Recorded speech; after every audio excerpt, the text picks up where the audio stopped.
we can see he's surrendering all his forces to Lieutenant General Jagjit Singh Arora of India. He's from India and he's a Pakistani. He's giving all his forces to Indian Lieutenant General Jagjit Singh Arora. Now, remember Hugh Stang Fahane, who visited India and spoke glorious about India.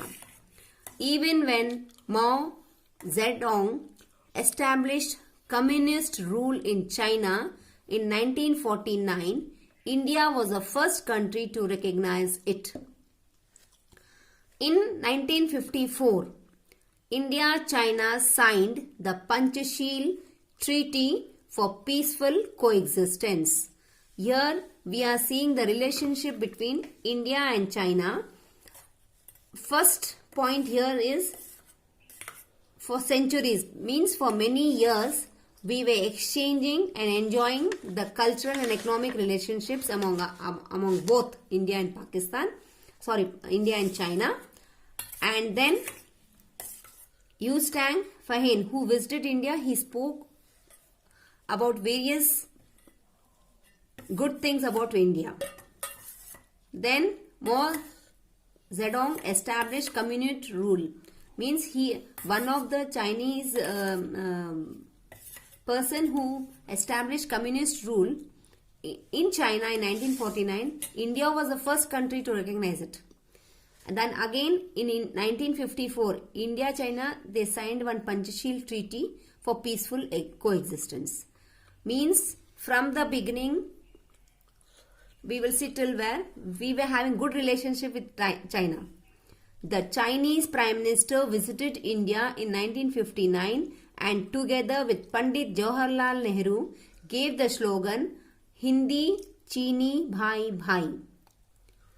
This slogan was given by Chinese Prime Minister in 1959. But soon after he went back, China declared war against India in 1962. See, जैसी पीठ फेरे और उनने war declare कराया and 1959 में उन्होंने बोला था कि हिंदी चाइनी भाई भाई and with in 3 years that they forgot all that and in 1962 उन्होंने वॉर डिक्लेयर कर दिया. This was a great blow to India. We were not prepared to this sudden breach of contract. Though our soldiers fought very bravely, yet we were defeated badly. Because we were not prepared. We were having good relations with China from 1947 till 1959, even 60. But suddenly they declared war and we were not prepared for that. They were prepared. So we lost the war. Besides this, there was the Chinese invasion in Tibet. India, on the other hand, gave refuge to the Tibetan political and spiritual head Dalai Lama. He is still residing in Dharamshala, Himachal Pradesh. From 1962 to 1977, India and China did not have any diplomatic relationships. Means once we lost the war, from 1962 to 77, we did not have any diplomatic relationships. Bad relationships with China. It was in 1977, Atal Bihari Vajpayee, the then foreign minister, visited China after many years. Since then, China and India are trying to improve relationships. Means Atal Bihari Vajpayee, he joined hands with China and we were having good relations. And again in this year now we are seeing that they are going against India and they want to ruin India. हमको वो destroy करना चाहते हैं Chinese. Let us see. India and Sri Lanka. India shared a deep historical relationships with Sri Lanka. Earlier, Sri Lanka was known as Ceylon.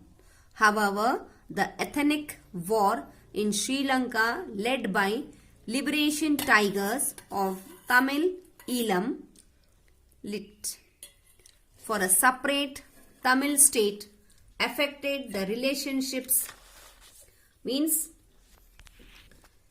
India and Sri Lanka, they were having good relationships. Means India and Sri Lanka, they were having good relations, historical good relations. And previously Sri Lanka was known as Ceylon. Then Sri Lankans, they had a party named Liberation Tigers Tamil Eelam. They were demanding for a separate Tamil state, and this affected the relationship between Sri Lanka and India. India officially sent a peacekeeping force in 1987 to restore peace, but in vain. The troops were withdrawn in 1990. At present, India and Sri Lanka have a cordial relationships. Means now the relationship is okay. But in 1987, it was not very good. Nepal and Bhutan are landlocked neighboring countries of India. India has maintained friendly relations with these countries. Nepal and Bhutan, being landlocked countries, have no ports. Therefore, they signed a treaty of trade and transit for mutual cooperation. India has helped both the countries in the construction of bridges, hospitals, railways, telecommunication and hydroelectric project. See children, India is so helpful. वो एक को नहीं सभी को help करता है. And you see for to Nepal how many projects it was helping. It was helping bridges, hospitals to railways, communication, hydroelectricity projects. In five projects, India gave the helping hand to Nepal. Both Nepal and Bhutan followed monarchy, but at present both the countries have become democracies. Means now they are following democratic rule, but we are having good relations with Nepal and Bhutan. Students, with this I am stopping today's class. I think you understood. I have given you brief summary of which we have already studied, and today we have studied about the relationships, India's relationship with other countries, about Pakistan, then India relationship with Bangladesh, China, Sri Lanka. With Sri Lanka I am ending. We have seen all other countries and India. India nowhere, कहीं पर भी India ने किसी को दगा नहीं दिया, ना पीठ पीछे उनके कभी वार करा. China has done, Pakistan has done, but we Indians, we always help others, but we never do war from backside, और हम कभी किसी की बुराई पीछे से नहीं करते हैं. Always we are ready to help and we have helping hand. Students, you read the lesson, you will understand it better and you will enjoy the relationships of India with other countries. Thank you. Jai Gurudev.